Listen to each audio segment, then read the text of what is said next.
好的，那我再找一个新闻吧。希望可以找一个更好的吧。45岁男孩子外出打工3年，深夜回家发现一枪，一遭贼报警。妻子，我是一个正常女人。青岛一个企业月薪4万，招人去非洲养鸡。企业回应：男女不限，不招20岁以下的年轻人。现在很多人投简历我选这个 OK，4小时，这是不是视频吧？看一下。我觉得 OK，那我选择这个吧。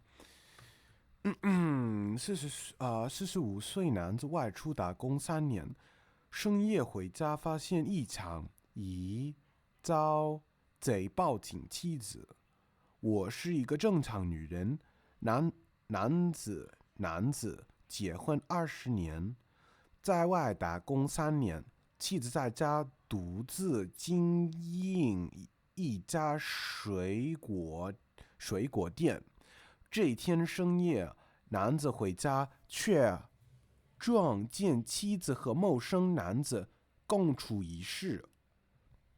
男子以为家里进了小偷，随即 OK 新闻 OK， 好，我是要再次调整这个叫什么标间，应该对。OK， 所以把这个复制一下，然后粘贴在这儿，这是对。然后把这个把这个拉到这儿。今天是昨天是不是练过的？那么就编辑一下。OK， 拉到这儿。OK， 今天对23号，对，是23号。OK， 然后需要把这个删掉。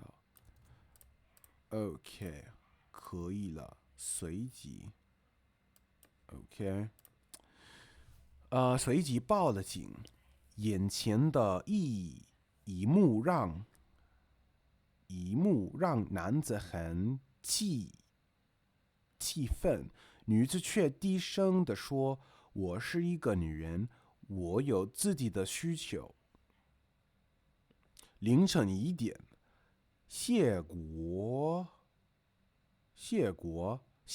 伟从外地赶到妻子王晶租住的房子门口。